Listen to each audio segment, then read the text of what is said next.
Magandang umaga, Martes! Welcome to another edition of Ano na Bev, Best Express Views on PHLV Radio. For our viewers from all over the world, good morning! Good afternoon sa East Coast and other parts of North America. And of course, my beloved Bicolania! Marhay na aga po sa Indogabon! Our Tuesday guest is a Filipino-American director, artist, and animator, Bobby Pontillas! He's worked in animation for the game industry. He is a character designer and art director for Disney, Tyco, Blue Sky, and among many other notable companies that he's worked with. So in 2018, Bobby debuted his first red carpet appearance. He was nominated in the 91st Academy Awards for Best Animated Short Film. In short, Oscars, diba? So One Small Step is the title of a 2019 Chinese-American animated short film by Andrew Chesworth and Bobby Pontillas. It was produced by Tyco Studios. Ladies and gentlemen, without any further ado, on Ano na Bev, Best Express Views, straight from our very own Fil-Am Bicolano, full-blooded taga Nabua, Bobby Pontillas. Sobrang nakaka-proud ba? Kumusta ka na? Very good. I'm doing very well. Thank you for having me so much. Thank you for having me so much, Bev. It's an honor to be here with you, talking to you, and talking to everyone. So, thank you so much. I appreciate it. I'm happy to be here and happy to answer any questions, talk about any experiences that you and anyone wants to hear about. So, I'm super honored and super humbled to talk to you, Bob. So, Bob, walk us through how you got into animation. You know, as a kid, you sketch, you draw. Talk more about the zest, the spring of animation. Yes, you're 100% right. And maybe you've experienced like kids or cousins or nephews or nieces that had the same kind of experience. You go and visit them and they just love drawing. They love drawing. They're always drawing. They're kind of staying indoors and kind of like drawing with crayons and their imagination and all that kind of stuff. And that's exactly how I grew up. I'm a single child to an only parent. So I spent a lot of time on my own. But what I did with that time is just kind of spend time indoors, and instead of I played outside with a lot of the kids, but like I spent a lot of time drawing and coloring and doing art and that kind of stuff on my own as well. And I think just kind of growing up doing that throughout my like kid life and all throughout teenagehood and then throughout high school, that made sense to sort of pursue that when it came to like the college stuff. So it just seemed like a natural thing to do. You know what I mean? Talent talaga, diba? So what about what was on your mind when you're drawing? Do you copy the nature? Is it your own imagination, or do you tell the story with your drawing when you were just a kid? Yeah, when I was drawing when I was a kid, I think it's kind of drawing the things that you love, that you like, the cartoons that you love, the people that you love, maybe potentially bringing your own experience into that. I think the important thing when I got into college was kind of trying to figure out a transition from just liking to draw, because there's a lot of kids that like to draw, but like, how can you transition that into like a career, right? And I didn't necessarily know how to do that in the beginning. But once you go to, once I went to art school, that's when I found animation, right? And animation was this medium where you can see your drawings come to life and they move, and they express themselves and they sing and they dance and they act and all that kind of stuff. And those all came from drawings. And, you know, once I found animation, I thought, okay, this is exactly what I was meant to do.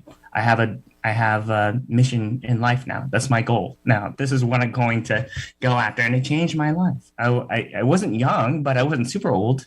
And once I found it, it was off.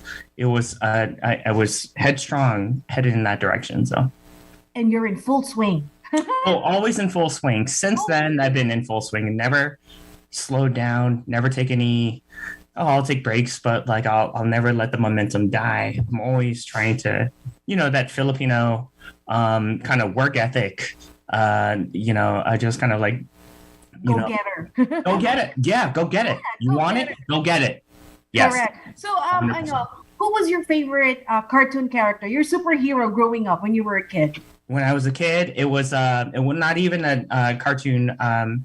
Like my superhero as a kid, not even a cartoon character. It was Conan the Barbarian. Conan the I Barbarian, think WWE.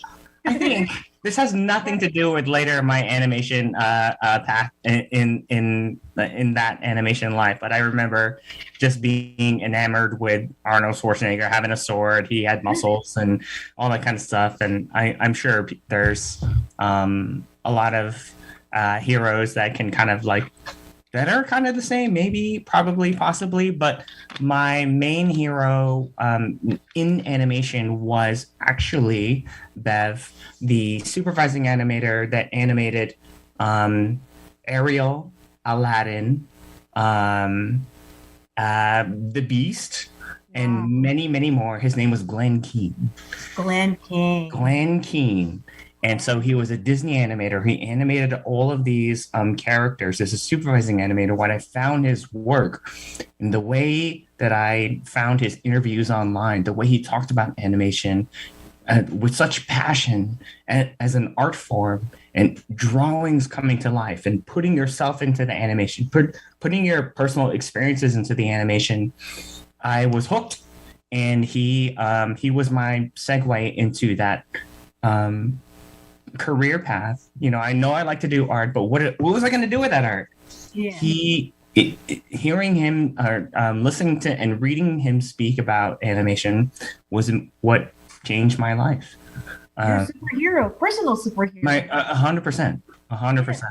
So, Bob, you started in 2002 as a game animator. Yeah. And Deadly in the Treasure on the Bing Bong Island. Yeah. So tell us your animation process from conceptualizing to its final product. That ta-da moment, like ta-da moment. It's a good question too, because we all have to start small. Like when I got out of school, I was like, my dream is to be a Disney animator and work on these Disney films and be a supervising animator and be a part of that whole process. It doesn't come easy. In fact, it took me 10 years, 11 years. And so to your question, like everyone kind of has their humble beginnings in their career, right? Like a local studio, small team. Our game kind of came out, instead of coming out in theaters, our game kind of came out in cereal boxes, in like CDs and all that kind of stuff. And I think that it's a great journey to kind of have for someone to just kind of like start humble, start small team, have that camaraderie, build your social skills, build your kind of like your work ethic on a small team, and then you can kind of build from there. So I mean, I think just to kind of answer your question, I just kind of like it was a good thing I started small. I had big dreams, but like I started local, I started small, and that's okay. That's fine. That's awesome, actually. And you should start small, start humble, and then like build your way up. So then the hard work that it takes to get into the kind of like worldwide, like big leagues, Sure. There's no elevator to success. You have to take the ladder. The ladder, that's a great way to put it. You nailed it. It wasn't an elevator at all. It was like a ladder, like a 10-year, 11-year ladder. And I'll think about that from here on out. Just kind of like it wasn't easy climbing a ladder. But it made you strong. It was a remarkable walk in life. And it means more. And it means more when you get up there. It means more to you, and because you know how much you fought for it, and you can appreciate it more. So, okay, so for Disney, Bob, in particular, yes, you designed the village kids in Moana from No, Motunui, is it Motunui? Montanui, yes. Yeah. Motunui. Yep. So Yep. in your caption, kasi you said you wanted to bring a sense of authenticity to Yeah. how they looked and how Yes. to make them real. So you thought a Yeah. lot about your memories in the Philippines, when Yes. iPads and cell phones were not yet the norm. Nope. Your cousins Not yet. growing up in Bicol. Yeah. Sige, let's talk about that. So a big thing when you're an artist is to pull from what you know and the experiences that you have. When you're an artist, and we're especially an animation artist, you want to kind of pull from your experiences. Family members, especially when you're a character designer, you can't just. It's harder to create from thin air, just characters, right? So you rely on your life experiences of just kind of like, who do I know from my life that fits this mold? Who do I know from my life and my life experience, whether they're older, younger, and how can I put that into my work so that A, it lends some authenticity to kind of the actual character that goes on screen. B, it means more to me. C, the studio can sense that genuine kind of artistry, your background coming through. So when I got assigned to design kid villagers on Moana, I was just like, who do I know? I mean, like, I remember visiting the Philippines and I was always the oldest cousin. Whenever I would go back, I'd be like 10 years removed from everyone else. They'd be all kids, but there would be like 15, 20 of them. And they would all surround me because I was the oldest one. And they all had their different personalities. You know, some of them would be crazy, super outgoing. Some of them would be very shy and reserved, you know, and they all kind of had these are all my nieces and nephews. And they would all kind of have these kind of like very colorful personalities and ways of looking at life that you can bring into your art. If you're an animation, bring it into your art. So that's what I did. I just kind of like, I created like a just character design ideas that were based off of, oh, this is my one cousin, you know, and this is him, and this is my other cousin. This is what they look like. This is what she looks like. This is what he looks like. That kind of stuff, and try to base it in something that I experienced myself. And so when I look at those character designs, when I look at Moana, I look at that. I'm like, yeah, that was very inspired by just like my cousins and people, my cousins, and when I went back to the Philippines, and I try to interject that in everything I do. So that's a profound heritage history, you know, being proud of your culture as well. And not to mention it's your own family. So it's profound and authentic. But how do you approach creating realistic or stylized animation? How do I approach it? So the number one, I would say that it all has to kind of come from your soul. And what that means is you just kind of have to bring your life's experiences. I think that touches on what we just talked about, just life's experiences, on like what you've experienced, the people that you know, the people that you see day to day, and how that makes an impact on you. And I think that's the only way to do it. Otherwise, it seems very shallow and surface aspect, but I think you have to bring all of your experiences to the table, all of it. Like I'll give like one quick short example. When I was in the Philippines last time, I was in Nabueno. Every morning, I would get up, and you can ask my cousins about this. I would get up and walk because I like to do 10,000 steps a day. I would get up in the morning, leave the house. They were all worried about me. I would walk forever for 2 hours, and just kind of walking past like all of the houses, and even getting into the fields. I would see everybody, and they would see me every day, and we would say hi, and they would be like, "Hey, it's the guy with the muscles," and then, but I remember them. I remember that, and you know, I mean, without divulging too much, I mean, like with every project that I do now, it's always based like in Filipino culture or based in the Philippines or both. Or experience from travels, right? 100%. Okay. Was there a particular animation project you've worked on that was challenging and how you were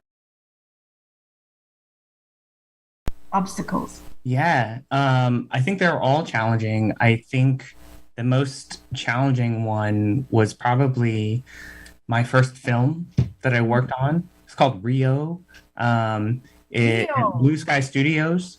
It's about a like an endangered parrot bird that's trying to find his family, trying to find his place in the world. Brazil. And I love that movie. Brazil, yep, 100%. Yeah, yeah. Um, so that was my first film that I worked on, and that was the hardest one because I had to transition from like a. Not only was I transitioning from Washington State, I was moving to New York City or New York State, and then also a bunch of people I hadn't met before, and then I went from a team from like 4 to 70, 80, 90, and everyone's better than me. Everybody's better than me. They're all faster. They're all better animators. And that was the most challenging thing that, that I can think of like up front in that respect. But, also, I mean, if we can fast forward to even now, I just kind of like the challenge of, there's a big challenge of like bringing your culture's stories into the limelight, right? The mainstream and all that kind of stuff. And that has its own challenges as well. It's very different. So I would say that, that obviously there's not a ton of like Filipino stories that are being told like within Disney animation yet. But I think it's going to change in the very soon future without getting into specifics. But like, I think you have to kind of, the challenging thing is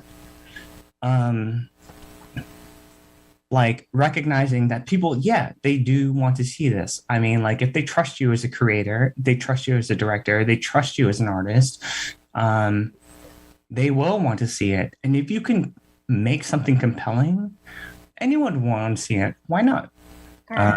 Encanto, right? Colombia, like anything. I think we have a history, like as Filipinos, that just kind of like, I don't know if like, they're going to want to see this or if it's even important or even on their radar. I will tell you, I have the good fortune of working with a studio in Disney television animation where they're 100% supportive. 100%. They're just like, this, okay, that's the project that you want to develop and pitch, and all this to be said, nothing's greenlit, but like they're supportive of just kind of like go down that route, lean into the cultural specificity, lean into the Filipino aspect of it, and they're very supportive of that. Wow, I can't wait to see that. I'm so Yeah. excited just talking about it in that, in that prospect.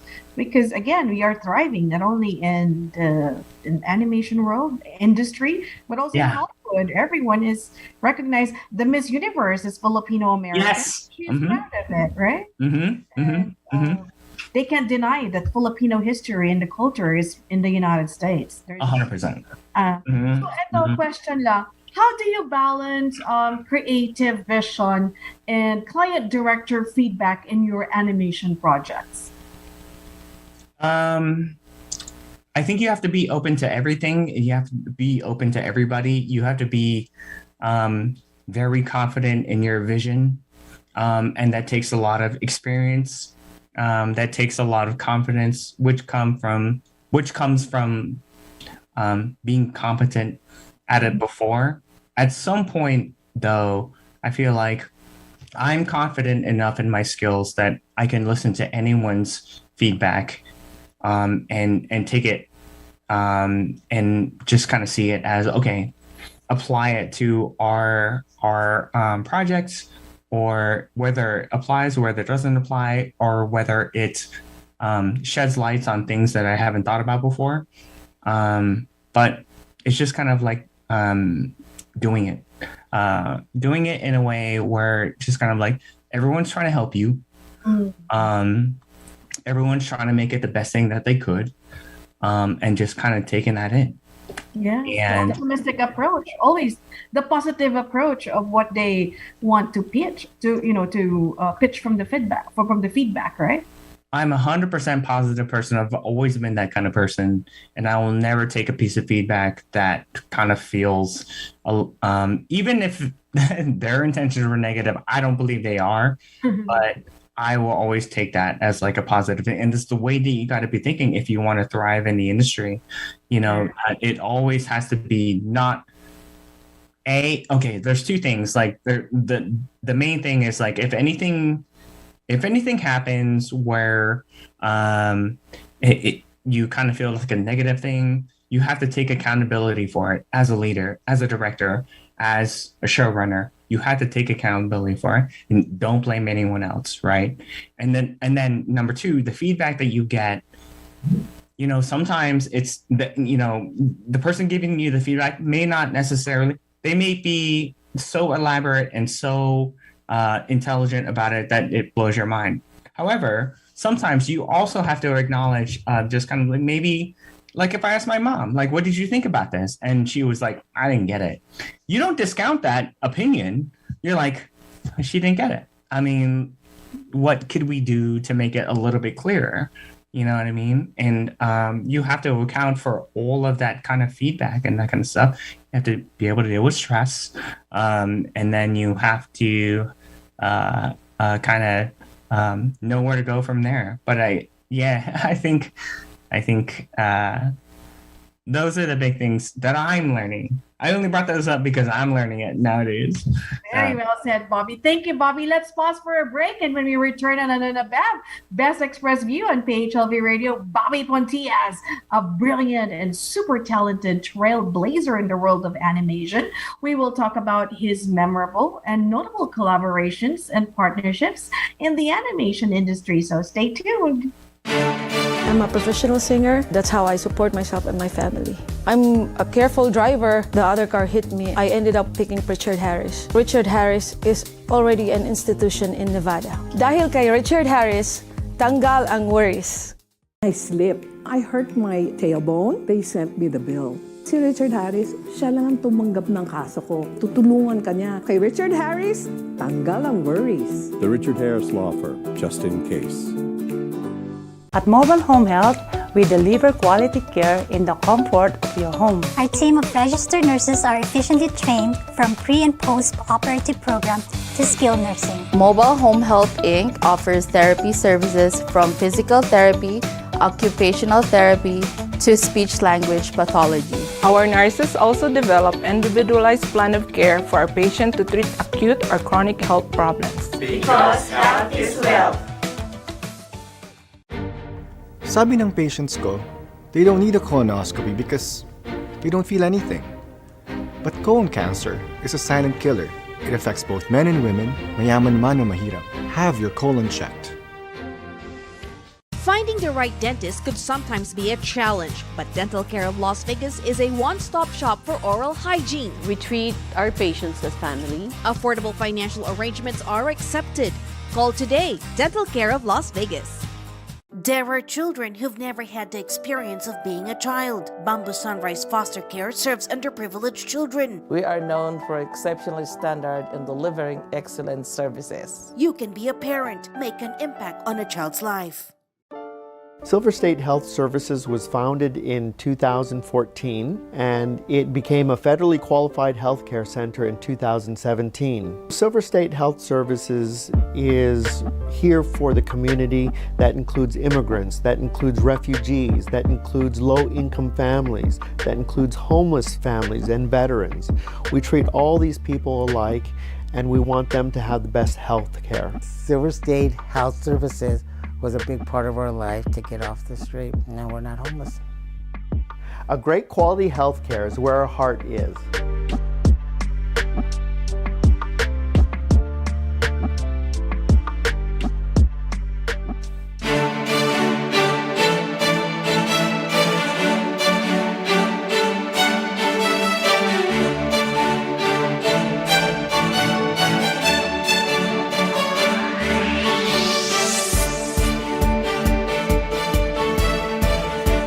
Welcome back to Ano Na Bev, Best Express Views. Still with us, Bobby Pontillas, film animator, director, and a Nabueno who is shining in Hollywood. So Bobby, let's do a walk down memory lane on your notable collaborations and partnerships you've worked with and continue to work with. Sige. Yes, I was at Disney Animation for almost 10 years. I worked on Wreck-It Ralph. I worked on Frozen, Big Hero 6, Feast, Zootopia, and Moana. And then I left to go to a startup animation company called Taiko Studios. We made a short film called One Small Step, and we are nominated for an Oscar. And then after I came back from Taiko Studios, I went back to Disney to create my own projects, as it were. So that's where I am now. Bravo, super bravo. So, well, among Feast, Ella, Frozen, and Moana, what's your favorite? My favorite was Moana, actually, because like as much as I loved Frozen for the success that it had, Moana meant something to me because I saw brown characters with white noses that kind of look like me, and there was like a big, I mean, we can kind of see it now that's like inevitable, but like back then it was new. I always like to think of like Moana as my favorite experience at Disney Animation, just because of the representation of it. I love Wreck-It Ralph, I love Frozen, I love Big Hero 6, but Moana has a special place in my heart. I just kind of like, there are dark brown characters with white noses on the screen and a Disney film. Come on. Get about it. You know. So what upcoming projects are you currently working on? And can you tell us about any exciting new animation projects you're working on? The only thing that I can say is that I'm developing projects at Disney that have a lot that are based in our culture. I think that's the most that I could probably say, and you can, the viewers, and you can probably kind of glean that on like, oh, I know what he's doing.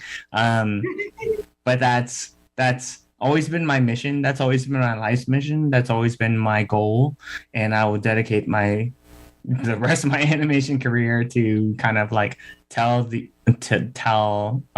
like stories and from this part of the world, our culture, you know, that kind of stuff. So I'm not going to waste any time doing it either. I'm very ambitious. I move fast, and I'm very intense. So like I think the world has to watch out. Is this why you went to the Philippines last October and November? Yes, ma'am. Yep. I went to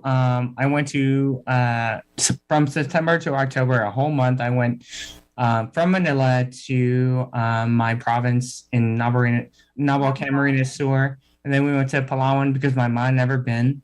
And then we went to Coron because my mom never been. And Cebu, my mom never been. I just wanted to take her on a trip, you know, and spent a lot of time on boats.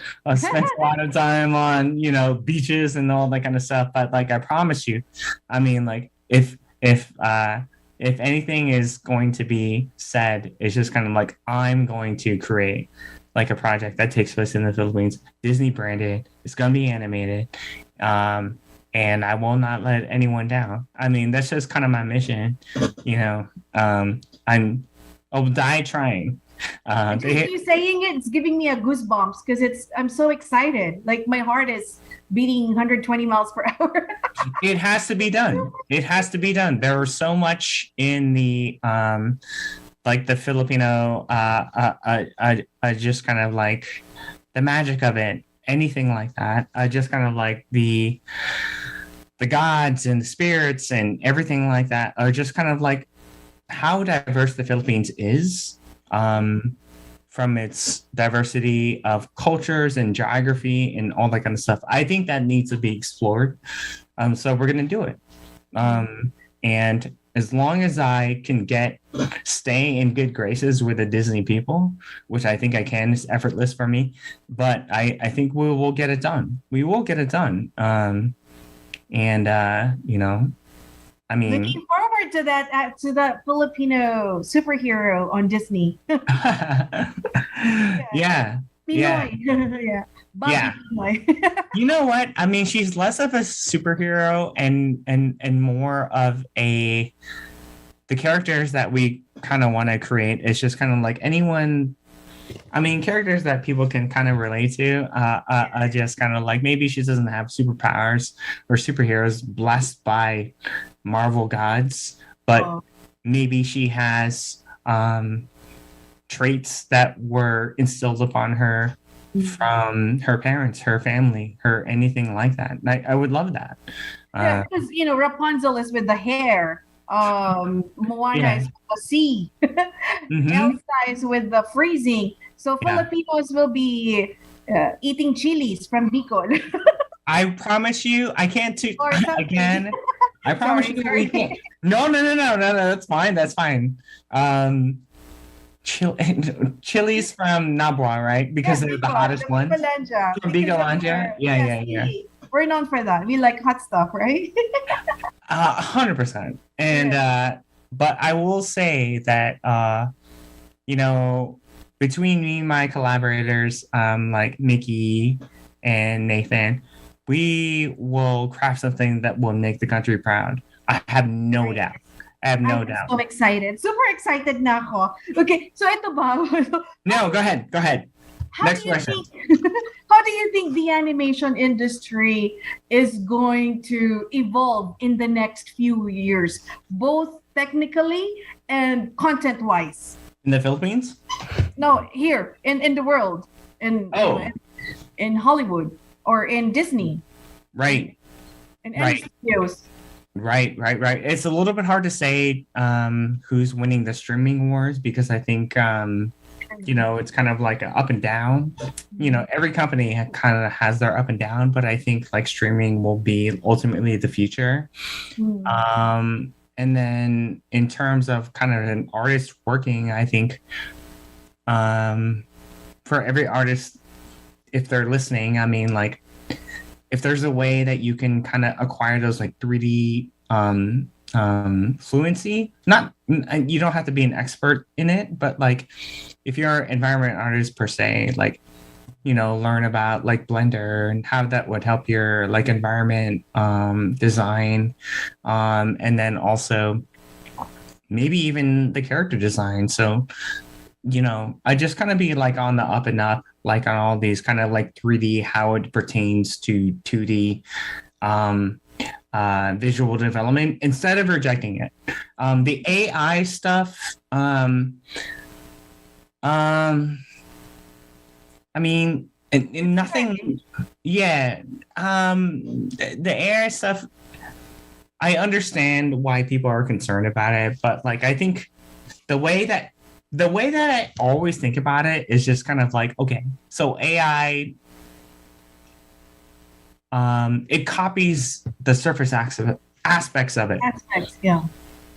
However, my way around AI in my career is just kind of like coming up with the ideas, right? So like, I don't care what it looks like, or I do care, but like what means more to me is they can't come up with an idea that you had. They can't be funny. Is AI funny? Like if you had like a portfolio full of funny story ideas, I mean, you can't replicate that, right? Maybe, I don't know, maybe you can, but like I think the holistic thing is to say, it's just kind of like it would force us to lean more into the ideas of it, more so than the execution of it.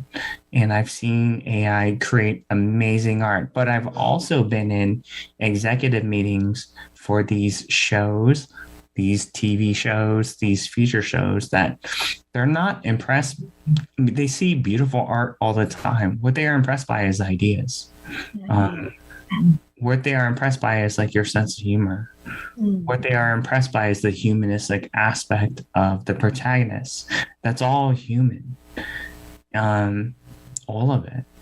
And if AI can replicate that like later on down, okay, then you're in trouble. But like, yeah, I mean, because like with this AI stuff, I was like, yeah, that's fine, that's beautiful. It doesn't have like the human idea of it, which is the most important thing to get any animated thing off the ground. This is the most important thing. Just your point of view. Yeah. Your perspective on things, because it's very important. Like Tracy, right? Like it was very specific point of view on things that we've heard about all the time. I just kind of like the kind of spirits and that kind of stuff, but very dark, specific point of view. What if someone had like a bright point of view on it? All that kind of stuff. But very well said, Bob. Well, thank you for that, because artificial intelligence nowadays is ubiquitous. I was just at the consumer. Yeah, 100%. AI, 5G, all the AIs are all. I mean, like all the technologies that are in the future is really innovative. But again, with that point of view is really important. The idea is something that only humans can create with a heart, and it replicates to your, not replicates, but it conveys to your audience, right? Being a creator, being a character creator also. So we got a message from one of our viewers, David. Yes. And he's a Disney fan, of course. He asked, since you were an animator for Big Hero 6, do you have any involvement in the design of the new Big Hero 6 section that is in development for Disney California Adventure? We love it. No, 100% no. Like, I think like Disney, I will say like it's such a huge corporation. You worked one part and everybody has like it's a massive company. So like everyone has like a small part like in it. So it sounds like the Disney Imagineering person that designed that bit, small part. So I had nothing to do with it. Every role. Yeah, I know. Yeah. So lastly, what message do you have for others who want to get into animation professionally? So I will say, since I know my audience, I think I'm talking to the Philippines as well. I've certainly pitched to a lot of studios in Hollywood that didn't necessarily get it, or they weren't interested, or we weren't trending, or anything like that. You can have your day job, but like always keep that in your back burner. I just kind of like, ultimately, this is what I want to do. I want to bring like Filipino stories and cultures to the world. And we're going to do that here with this group of people, with this studio, and then just kind of keep that kind of like in your back burner, in your mind, ready to bring it up. If anyone asks, you're ready. I think all of my advice is just cultural stuff. I just want us to make an impact in this world, like in the animation world. We have to do that. You guys have the talent here. You guys are talented enough to do it. I know you can kill it. I know you can crush it.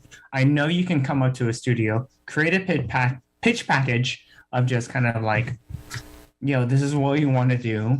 But just no one's ever done it before. If you need my help, I will try to help as much as I could. Try to leverage as much clout as I could. But like that, it's like we need to present. We need to like promote our people, and this is the only way to do it. I mean, I had that experience. But you guys got it. I mean, there was so much talent, Bev, in the Philippines. There's so much talent. You guys are all so talented, and it's crazy that you know what? I mean, it would be a crime if the world didn't see that talent. Yeah. Very good, Bob. Thank you. A special shout out to Teacher Marian Rina of Cornelia Montessori, Philippines for connecting us together. Thank you, Yan. Mabalus yan. There you go, ladies and gentlemen. Bobby Pontillas, character designer, story artist, animator, and most of all, a loving son to his mom, and a great human being, diba? Who always looked back to his roots in Nabua Kamsur, Bicolandia. Maray na aga Bicolandia and Filipinas. Hey. Bobby, for all that you are and all that you do, thank you very much. You're a beautiful talent. Thank you for being on the show. And to my viewers, thank you for joining us. Don't forget to like, share, subscribe, and follow me on Twitter at Bev Llorente. Until next time, in the word of Baymax, it's all right to cry. See you next time.